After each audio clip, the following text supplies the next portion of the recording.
here talking about career and personal pivots when what used to fit no longer feels right. And not because it's broken, just that it doesn't really align anymore.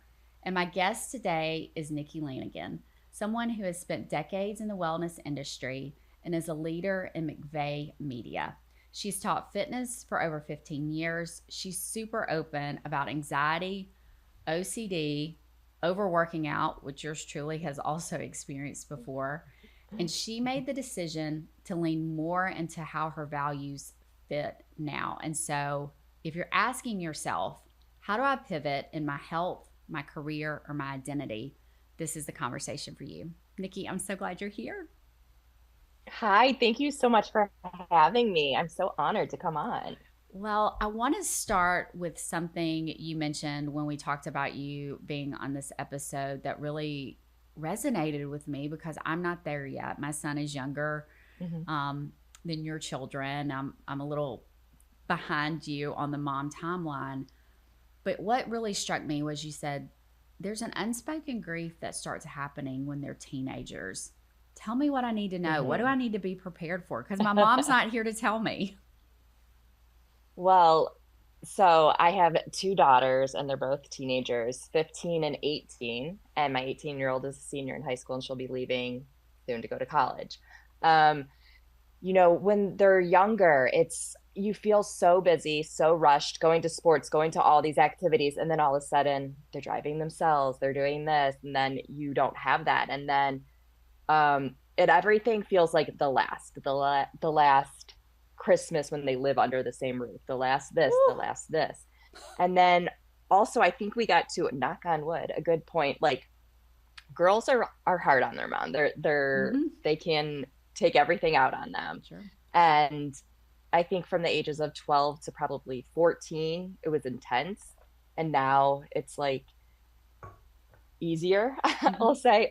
For the My kids, though, they're sweet girls. So I've never, had anything traumatic or horrible, like Mm-hmm. that. But just they could give me a run for my money. But now it's like they're actually my friends. And my oldest is about to leave. And you get this weird sadness and that you're scared they won't come home to visit. They'll want to go somewhere with their friends during the holidays and like everything's going to Mm-hmm. change. And when we were just in New York City for my youngest birthday, her birthday's in December, and um I think I posted this on Instagram. They were walking in front of me and I was like, gosh, I hope, because we still take family vacations. We take family vacations with my family, and we take Yeah. family vacations with my husband's family.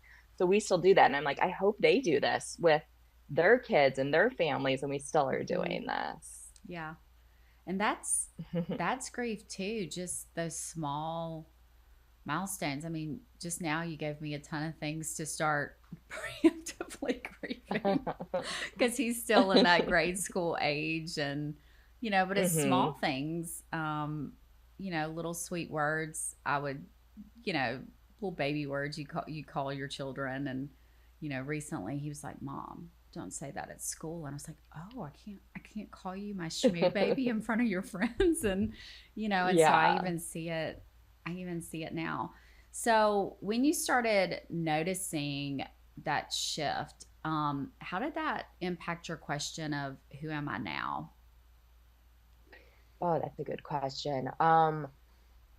So it was probably this past year. They both used to be in competition cheer, and like all-star cheer, that is intense. That is every weekend. We're in a different place for a competition. And then my youngest started doing club volleyball, and that was even more like practice 3 times a week, driving like 45 minutes away to practice, and then tournaments all weekend long. And then all of a sudden that stops. And I'm like, what do I do with my weekends? Like, what do I do? Mm-hmm. And then I used to be the PTA mom when I always say this. I was a Pinterest mom before Pinterest was even a thing. Yeah. And when they were in elementary school, I was doing that. And then when they get to middle school, they don't want me to do it anymore. And then that's when also I started my own business. Mm-hmm. So I was working McVeigh Media, and then I started my own business.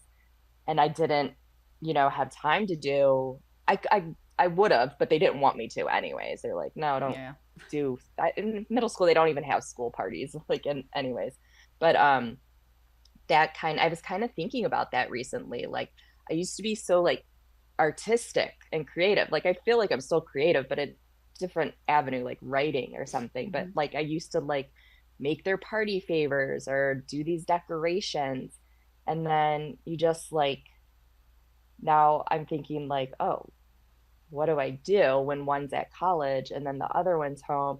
And then I was joking and I was like, I literally can see how people turn into like the cat or the dog lady because like Yeah. they have like no one to take care of. Yeah. Like, Yeah. Yeah. And so I think what I've seen you do this past year, which I love, is you've incorporated this idea of alignment. And you and I share so many similarities being broadcast kids. We're a hmm different breed. There's not a lot of us out there. But also being the eldest daughter, and hmm loving Taylor Swift and, Yeah. you know, being a mom with varied interests and into wellness. And so, this idea of alignment that I saw you making was so beautiful. And I'm so proud of you. So, Oh, thank you. how did that come to be? And I really love the conversations that you're having online and on your podcast. Her podcast is called Fit, Fun, and Frazzled, but sort of making this idea of wellness not the 90s wellness you and I grew up Yeah. with the Jane Fonda hmm stepper, eating snack wells and drinking tab. So tell me how you came about to this aligned kind of mission and what that looks like for you. Well, when I first got into like wellness, it was probably my late teens when I was in high school, and it was because of like Gwyneth Paltrow, and like I followed Mm, everything she did, and her and Madonna, and they were doing like my macrobiotic diet, and like so I got books on that and studied that, and then um after college I moved to LA, and then it was really easy like to be in the health and wellness space there compared to Ohio in the Midwest. And then I moved back to Ohio, and I still I still followed it and stuff. So I was like ahead of the time. Like now I think it's really much more accessible. But you brought up a good point. The 90s we grew up with was all ultra thin, heroin chic, yep. Kate Moss, that kind of stuff. And I saw it flipping back to that recently, like the Mm-hmm. past few years. And it's like do more, optimize more, do this, do this, do this. And then I have kids and they're online, they're on social media, and they're like, and even like my nieces, they'll text me or call me like, what probiotics should I get? What debloat thing should I do? I'm like, you guys don't need that, Mm-hmm. and it's just like as I'm looking at my red light therapy, like I do like, I'm not saying like all these things, like I do like red light therapy lamps and face masks and stuff. I like that, but I don't, my thing is if it's stressing you out, that is not wellness. If it is Mm. energizing you, if it's feeding you, if you feel fulfilled or rested, then it's for you. So it could be completely different for every person. So for me, it would be probably different. Even someone that has all like three little kids, they can't do a morning routine, like a 5-step morning No. routine. So it's, bio individuality is what I always say. I love that because I even found myself, I think right after my mom passed, trying to almost guru my grief, if that makes sense. Mm-hmm. Yeah. In the fact that I said, okay, well, let me, being a smart woman, let me consume the books, consume the podcast. It's where I figured out there wasn't a podcast for just average moms on grief. Mm-hmm. Let me it's are there some more vitamins I can take? And it was just all of these things that I was doing to really kick the ball down the field and not just address that I had grief and I need Mm-hmm. to feel my feelings. And actually, the things that made me feel better was when I took some things off the to-do list.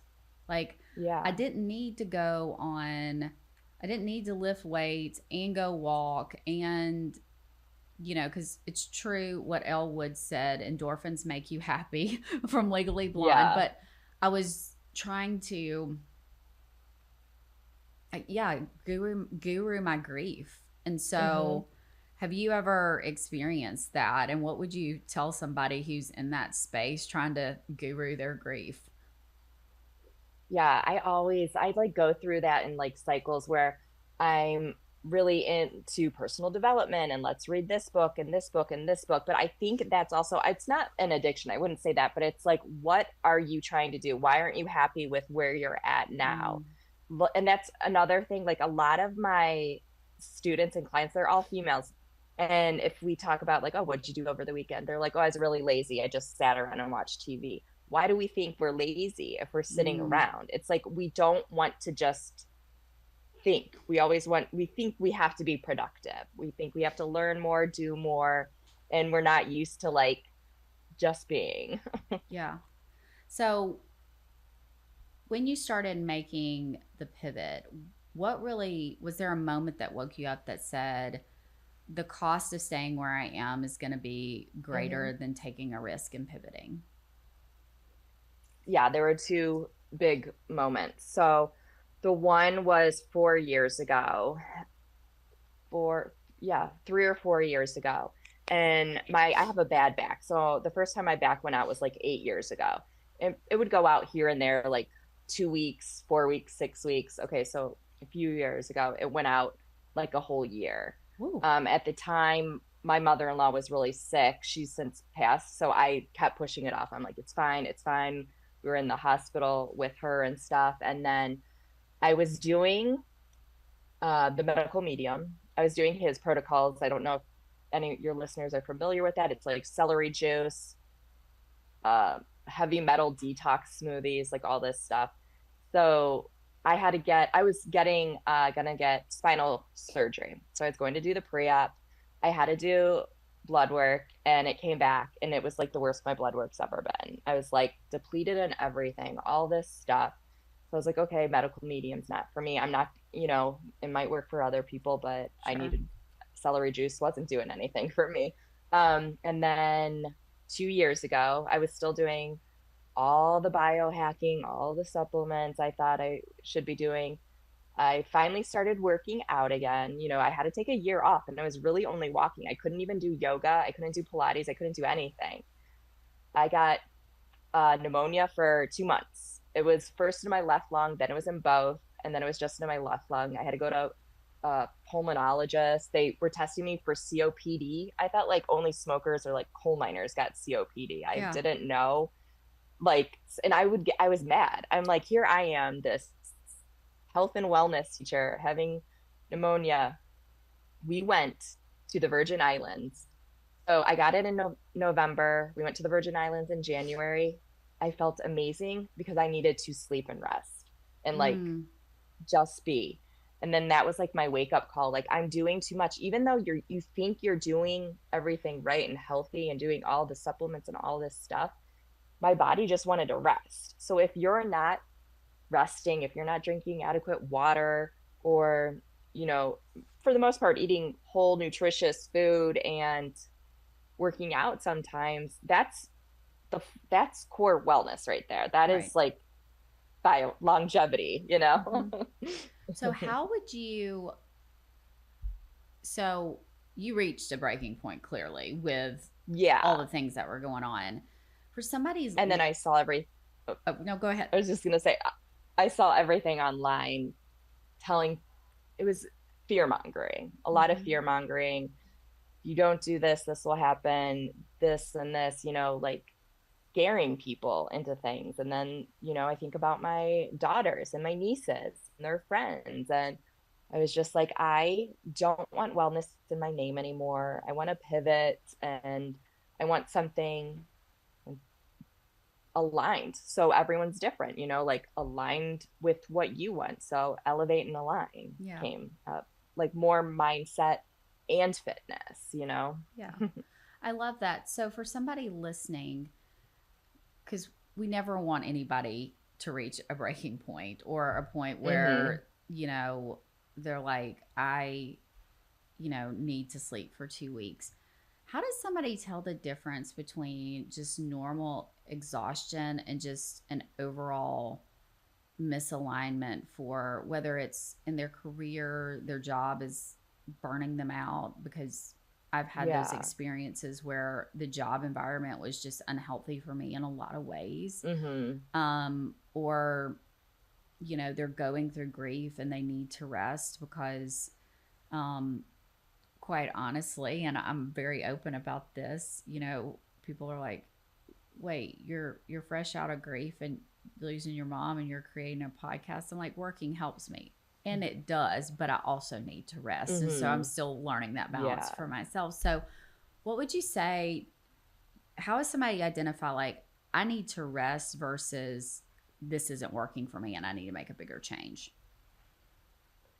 So there's this book and it's called The Dip by Seth Godin. Mm-hmm. And it's like if a lot of people go through the dip. If you're like crying all the time or feel, well, I mean, I'm not talking about depression, crying all the Yeah. time. I'm talking about like you just don't want to go to work, you get the Sunday scaries or something, then that is probably more than you're just tired or Mm, exhaustion. If you want to quit or you don't know if this is the right path, then that's probably more than exhaustion. mm.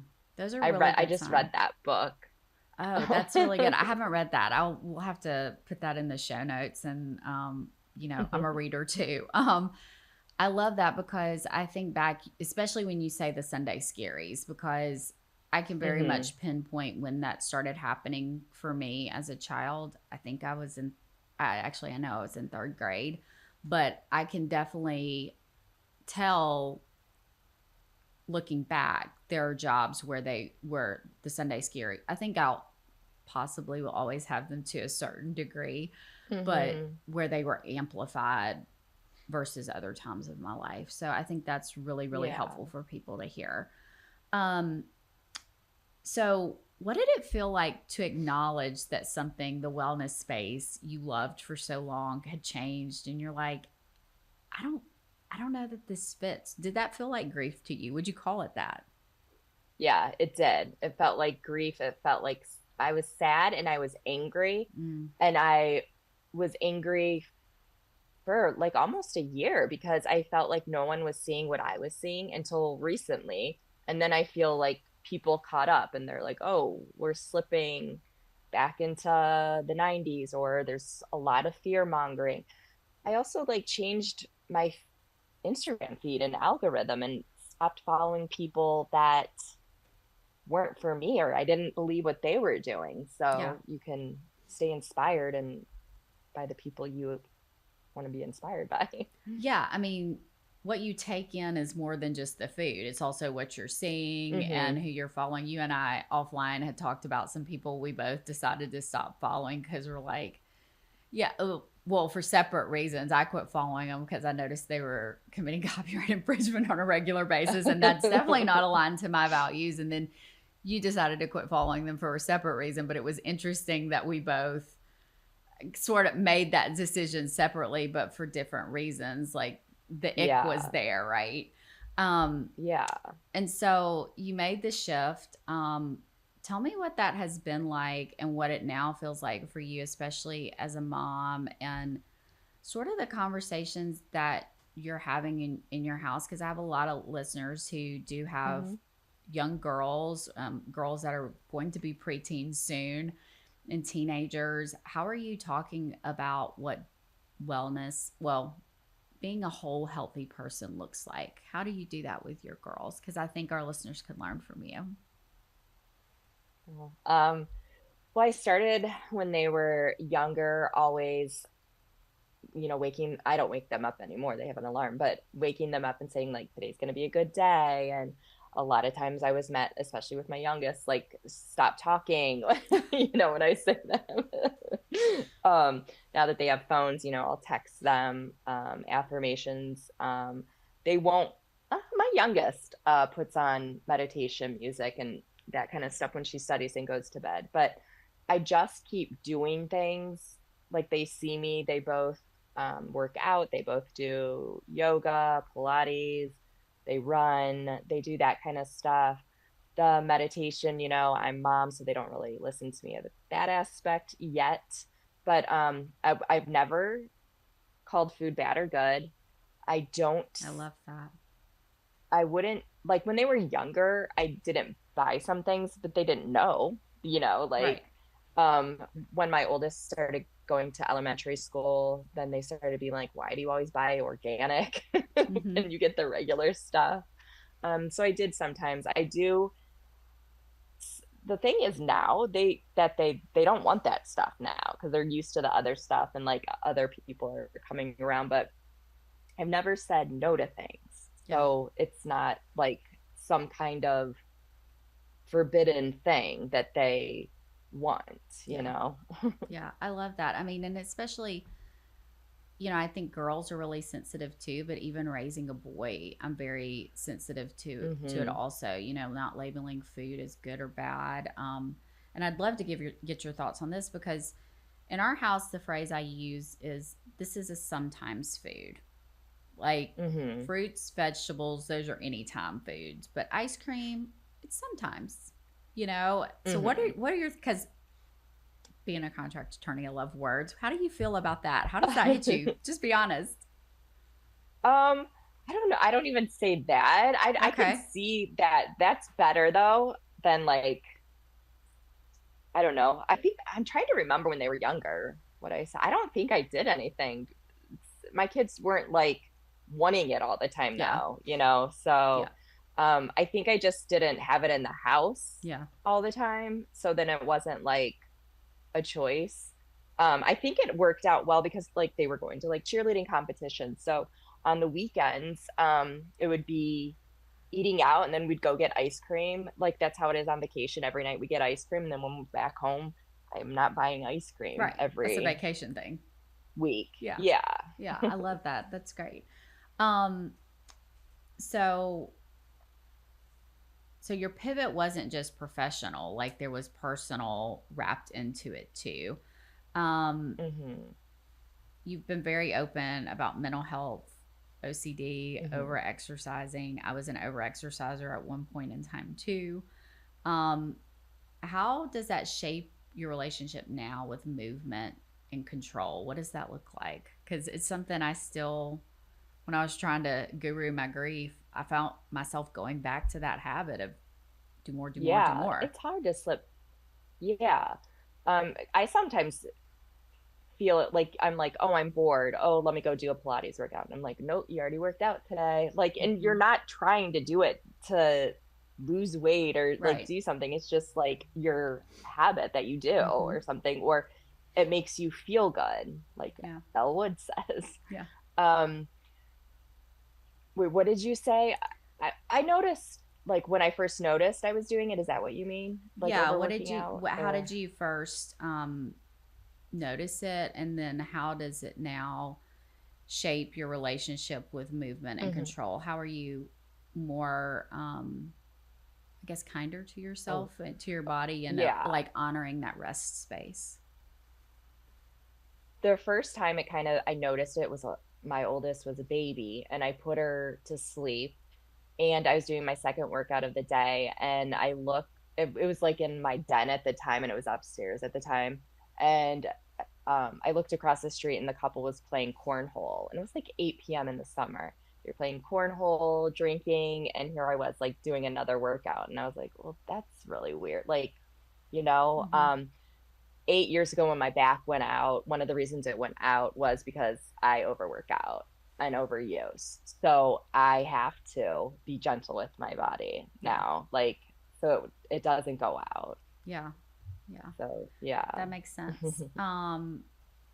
So you mentioned when we were talking about doing this episode about brain rewiring, and I thought that was an interesting Hmm. phrase. Tell me what that actually looks like for you and not just conceptually, but some things that maybe people can look into that are tools that have helped you in grief and making some pivots in life. Yeah. Well, I don't, and I know you've said this too. I don't believe in toxic positivity. I don't believe in emotional and spiritual bypassing. We have emotions and feelings for a reason, and Mm-hmm. that's not what this is. This isn't saying like push your emotions and feelings away.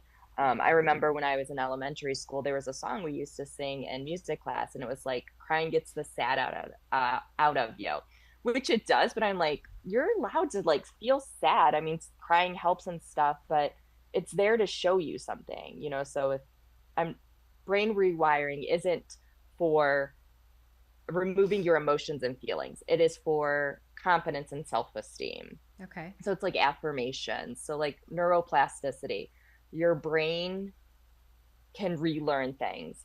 When I this again in elementary school, we had a library science teacher, and once a week we'd go to the library and she would like teach us things. And I think now I think back, like how ahead of times my elementary school was. But anyways, like she would it was called ILAC, and it was kind of like affirmations, and you know she would teach us things, and then she would show us like kids with disabilities, and like we'd have to like look in a mirror and write, or like put marshmallows in our mouth and try to talk so we could see how other kids are living. So that was one thing. And then when I got older, it just, I forget what I was doing. And I think it started with like yoga, getting into yoga. First, I Mm-hmm. started doing yoga for the yoga body, but then you like realize there's something there. There's really something there. And like when the teacher's telling you a story about something, it was just like putting my mind at ease. So then Mm. I started learning about that and affirmations and mantra. And what it's really doing is like you're relearning to love yourself, or learning to love yourself. Maybe you've Sure. never loved Yeah. yourself. So you're like learning to love yourself, learning to know you are smart, you are worthy, you're strong, you know, whatever you want to insert there. You're successful, you know. Yeah. So just that's the kind of things I like say to my kids, whether they're believing. That's another thing. You don't necessarily have to believe it right now, but if you keep saying it over and over, if you don't even want to say it, you could say like, I'm willing to be willing to Mm. know I'm worthy. I'm willing to be willing. I know I'm beautiful. Yeah. I think that's so wise because even with my own health journey, to I struggled for many, many years, but I think I had to get to a place where I said, especially when I was, you know, my son was around 3, to say, no, it's okay for me to take an hour on a Saturday and go for a walk. Mm-hmm. Like I'm going to be a better mom to him, and like the guilt be damned, the guilt was still there, right? Because working hard during the week, I didn't want to take any time away from him. But then I said, okay, I'm a smart woman. How can I figure this out? And so I pushed him in a stroller way longer than in a running stroller, way past the size that he probably should have been in there, but so that we would have that time and we would listen to music. And he was fully conversing by the time I got him out of that running stroller. But um, I think I would encourage people to say, like, what is the, you don't have to have this all or nothing mindset when you're looking Mm-hmm. to make a pivot for whatever reason. You can just Mm-mm. start really small. You don't have to order every supplement and drink celery juice and, you know, meditate 20 minutes every day. I mean, like, that's a best case or probably unattainable Yeah. scenario. Like, what does better look like for you in a day? At least that's what's worked for Yeah. me. I, So, yeah. how do you find yourself protecting your girls, especially with the prevalence of social media and online, from like toxic diet culture, or can you? It's hard. You can't. Um, you know, it's really hard because, well, my oldest is 18 now, and she Mm-hmm. nannies and she makes her own money and stuff, and she's going to be going to college. I can just be like share, like that's fine. Like, oh, I think it was like 2 years ago, my youngest, they were in seventh grade at the time. And that hard 45, was it hard 75? Yes. Is that what it's Yeah, called? I think so. Yeah. Hard 75. Where you're Her and doing her two friends were going to, workouts a day or something like that. yeah, Yeah. her and her friends were going to do it and give up sugar and give up fast food and all this stuff. And I talked to her and one friend that was in the car. And then, like, thank goodness a teacher found out and talked to all of them, or, Mm-hmm. but I was like, no, our guy are 12. You don't need to work out 2 times a day. You don't need to do this. 12. I Wow. think just living and leading by example is the best way to help. And then if you see something, I'm always on them though, like, it's okay to eat that. If my oldest doesn't really say that, but my youngest will be like, is this bad for you? Because she picks up stuff Yeah. from TikTok or whatever. Like, carbs are the devil, I remember she said once. And I was like, no, Mm. they're not. You need Yeah. them. Yeah. Yeah. I love that because we say in our house a lot, like more is caught than taught. And I have a son who is a picky eater. He's getting better, but Hmm. there was a time where he, as much as we tried, he was on the chicken nugget train. And truly, even now, he would rather have a chicken nugget. Well, when I stop and think about it, yeah, same. Chicken nuggets are delicious, right? But Hmm. slowly but surely, because he's watched me and my husband eat a variety of things. Kids, I think, are just naturally curious, and they'll say, "Oh, can I try Yeah. this?" And he's now doing that, and we always say, "Sure." And then sometimes he's like, "Well, I'm not ready," and so we'll say Hmm. things like, "Well, you will when you're ready. If you change your mind, let me Yeah. know." And if he tries something and he doesn't like it, okay, I'm. That's awesome that you tried something new, and just kind of leave it like that because I mean, who can fault him? Chicken nuggets are delicious. I So, started like, no, go oh, ahead. sorry. I was gonna say, when my kids are little, always putting a vegetable on their plate, and whether they ate it or not, it was fine. But I think I read somewhere, like, you know, even if they're not eating it right now, still put it on their Yeah. plate. So I did that. Mine like vegetables though, and I don't know if it's because I ate a lot of vegetables when I was pregnant with them, or they see me eat vegetables because I'm vegan, so Yeah. they just eat them. Yeah. I think that exposure thing too is huge because we've always Hmm. put something on his plate. And he's also the kid that doesn't want his food to touch. I get it. I'm the same way. I'm 46 and I don't want my food Yeah. to touch.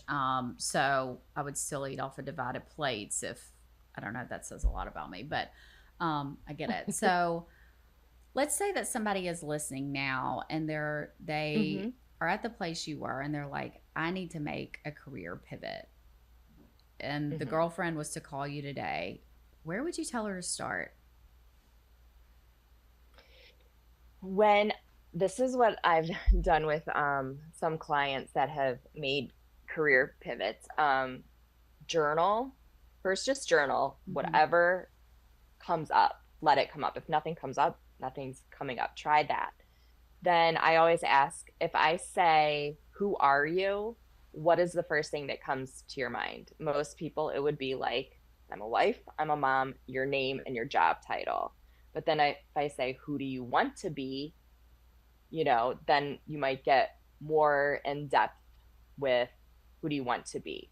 What are your passions? What lights you up? I mean, there could be so many in that way, but just like, passion is huge. And I think Mm-hmm. a lot of, especially like seeing my oldest now, they think they have to do something that makes a lot of money. And I think that's what, society is saying Mm-hmm. is the end goal, your job title and the money you make. Yeah.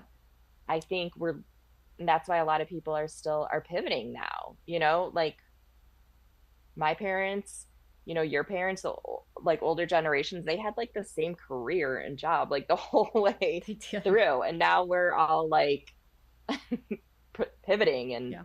becoming entrepreneurs and everything. Um, it's because we're not finding our passion until later. Mm-hmm. And that's why my husband completely pivoted.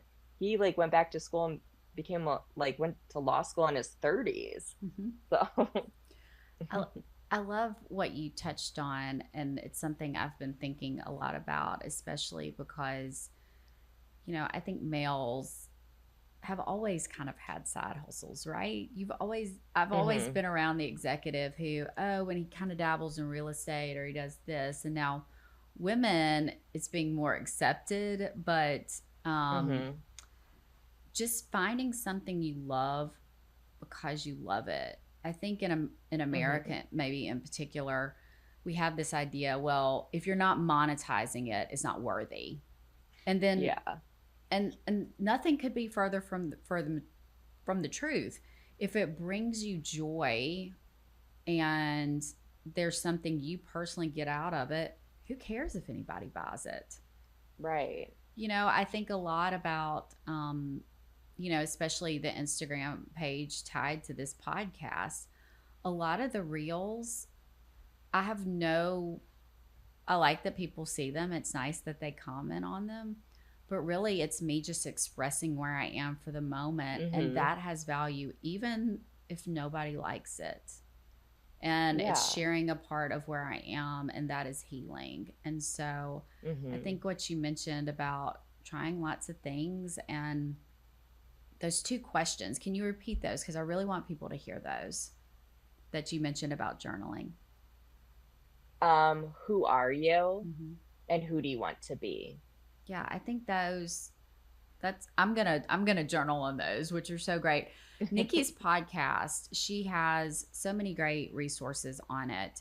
um I love her walking meditations. They are my favorite. Anytime you want to do some more, they make me so happy. Those are excellent. Just really good nuggets that I never walk away from your podcast or consuming any of your things on Instagram where I feel like it's unattainable or even just less than, or like I'm not doing enough. I think you have a great way of Good. supporting women and meeting women where they are and giving that permission to say your best can look different from day to day and wherever you hmm are, whether you're pivoting with children or your career or your health or your relationships, that's fine. So I want people to know, hmm where can they find all of your resources and connect with you? On Instagram, I have two pages. I have my fitness, yoga, and wellness page. It's Elevate and Mm-hmm. Align. And then Fit, Fun, and Frazzled podcast is my other Instagram page. And then I'm on Substack and it's Elevate and Align. Yeah. And YouTube is Elevate and Yeah. Align. That's awesome. So before, y'all definitely go follow all of her things. I feel like Nikki and I were sort of separated at birth in a weird kind of way. Maybe it was we were both exposed to too much RF at a young age or something like that. I'm not sure, but for those who get it, you will get that joke. Radio joke. Before we go, I ask every guest the same 5 questions. And so it's just kind of rapid fire, whatever comes to your brain first. Mhm. So, what is a life lesson that your mom or your grandma or some female prominent figure in your life gave you that you think about a lot, that you kind of go back to? My mom always says, if there's a will, there's a McVeigh. I, I love that, and it's so true. I really love that. For people listening, I first met Nikki through her dad. Her dad is Mike McVeigh. She is fortunate to have an amazing father. He is a champion of women in media. He has become a mentor and a friend of mine, and that is a very very true statement. Wonderful family. I've never had the pleasure of meeting your mom. I hope I get to one day. In your dark moments when life has gotten really loud, besides caffeine and screaming in the car, what kind of brings you comfort? What do you turn to? Meditation, always meditation. I meditate a few times a day as Wow. is. Yeah. The first thing in the morning I do is like a quick meditation. You don't have to do it long. It could be really quick. Meditation, and a lot of times I just even listen to like HZ frequencies. Like um they really soothe me for some reason. Even a shower, a hot shower, and Yeah. just hot shower, play even normal music, and if you need to, cry. Yeah. Yeah. Those, and I know you've listened to the podcast before, but for people who are new, my mom always said three things with water are going to heal you. The Hmm. ocean, tears, or a bath. And I mean, it's Yeah. true. It's absolutely true. Hmm. What are some meditations besides your own that you've done that you really like? Some resources that we could share with people? Besides like other people's Yeah. meditations, is that what you mean? Hmm. I like her Cassandra Budzak's meditations. We're really, her and I are really similar. She's been on my podcast before. Um, she has Instagram. She has a baby. She's also an actress. She's a chef. Her meditations I really like. I like, her name is Jamie Gerber. I like her meditations because they're just like breathing or like a mantra Mm. meditation. I like that kind of stuff, like simple. Um, I'm trying to think on fitness apps. Oh, Kristen McGee. She used to be on Peloton. She's not on Peloton anymore, but I really like her Yeah. meditations. I They're like her too. pretty, yeah. Yeah. She's great. Um, Hmm. what's something sacred or really sentimental in your home that if something happens besides the pets and the kids, you're saying this is coming with me? Gosh, there's a few things. Like in my office, um I have things that like still like the kids made when they were little, like, you know, their handprint kind of things, things that my nieces made for me when they were little, and now my little nephews have made for me when they were little, those things. And then also in my office, I have my aunt that passed away. She was like my second mom. She really liked the Budweiser Clydesdale horses, and she collected like the beer mugs like Yeah. that. So I have two of those. And then when my grandma passed away, my dad's mom, she was like really into jewelry and stuff. And I got her jewelry and her tea set, her um like an antique tea set. Hmm. So those are really sentimental in my house. And besides pictures, like the pictures, you know, you Sure. want to grab. Now though, everything's like digital, like on my phone or computer. Yeah. But yeah, Yeah. still the picture albums I do have. I love that you have that connection with tea with your paternal grandmother, just like I do. That's Hmm. another thing we have in common. Um, Yeah. so if you could ask God, a higher power, one question and get an answer, what do you want to know? Oh my gosh. Well, I say this every day after one of my meditations. I say, where would you have me go? What would you have me do? What would you have me say? And to whom? And then I also say, use me, create through me. Oh, wait, you create through me, walk through me, speak through me. Oh my gosh, that's beautiful. I love that. Can you say that one more time? I just felt like The chills. I want to hear last it part or again. the whole The part? whole part. I love it. Um, where would you have me go? What would you have me do? What would you have me say? And to whom? And then walk through me, write through me, speak through me, create through me. That's Mm, that's what beautiful. I love that. I say. Um, this is similar. You may have a different answer though. What's a phrase or quote that you love that is kind of your go-to? It can be profound, it can be practical, or it can be a swear word. The one I always go to, and I'm probably gonna butcher it. I don't know it like, well, kind of. 20 years from now, you'll be more disappointed by the things you didn't do than the ones you did. So throw off the bow lines, sail away from the safe harbor, explore, dream, discover.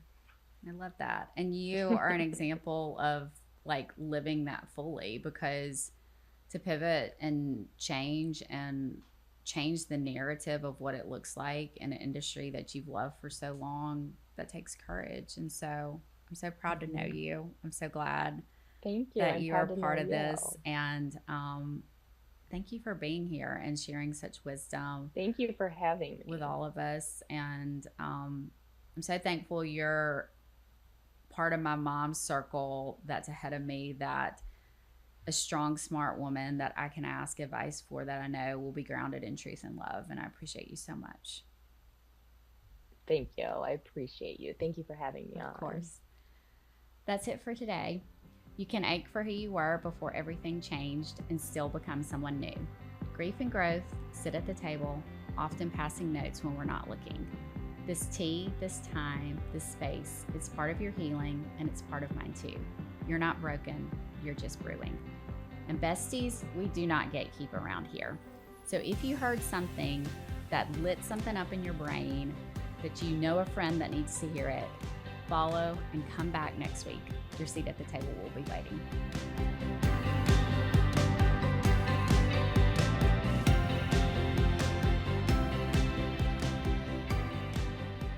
Follow along on Instagram at How Do I Do This Pod and on YouTube at How Do I Do This Pod. DM me on Instagram and tell me what kind of grief you're holding right now. Seriously, I'll read every one and will probably be the person to respond back.